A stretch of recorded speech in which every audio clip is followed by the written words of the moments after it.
Good evening to you at this hour on the business desk. Global economic growth is set to slow to 2.5% in the second quarter of this year. That's from the previously forecast 2.7% level. According to the KPMG Global Economic Outlook, geopolitical uncertainty is to blame. KPMG lead economist Frank Blackmore explains that a rebound is only expected in 2025. He joins us virtually now. Thank you so much for your time, Frank.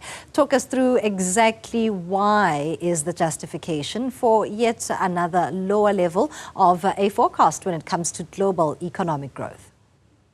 Thanks very much, and my pleasure.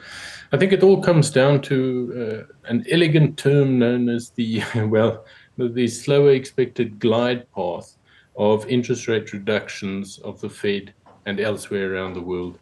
I think if you asked most economists last year at this time, they would have said, well, they would have expected a range of interest rate cuts by this point, but we've seen that inflation has remained stubbornly high, and although it has reduced from the highs of 2022, it's nowhere near the target rates to allow reserve banks, central banks to be able to reduce those interest rates. And that, of course, is putting a drag on the growth prospects of most countries for this year as well.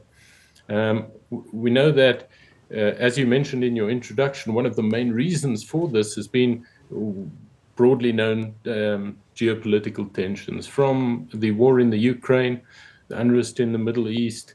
We know disruptions to things like the shipping routes through the Red Sea and the Suez for very different reasons have all contributed to cost increases for goods and services around the world. And in addition to that, you've had other geopolitical sort of behaviors that have tried to hedge countries from geopolitical risk, things like such as friendshoring or nearshoring, where you bring your industrial base closer to home to have control over that base, or to put it in countries that are friendly to your country to prevent disruptions in that production.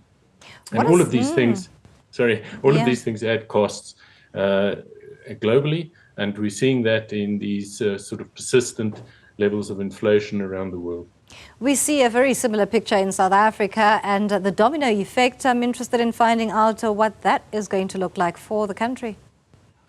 In a way, Africa bucks this trend because the international sort of growth rate comes down a little this year and then rebounds a bit next year.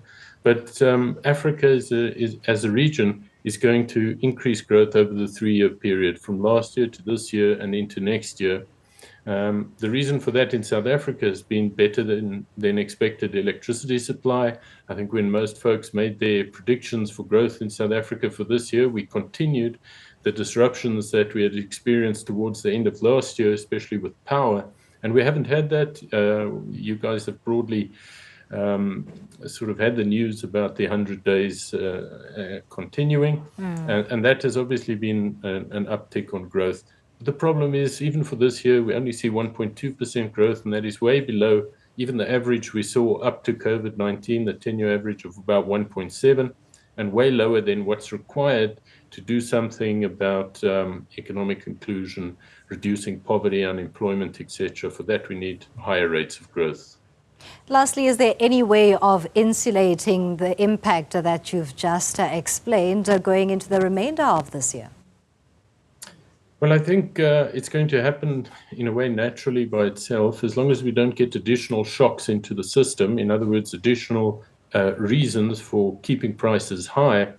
We know inflation is always relative. So this month's inflation, we take a read on and we compare it to last month's July number, and we see what that change is.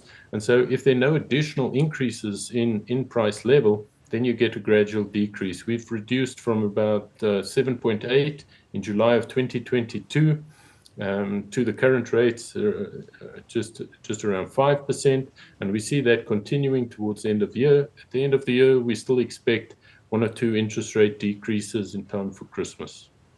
Thank you so much, Frank. We all look forward to at least that bit of a surprise, should it make it towards the end of this year in the festive season. Frank Blackmore is an economist at KPMG, talking to us about the latest economic outlooks for the world economy. Not looking too great at the halfway mark, just above the halfway mark of 2024.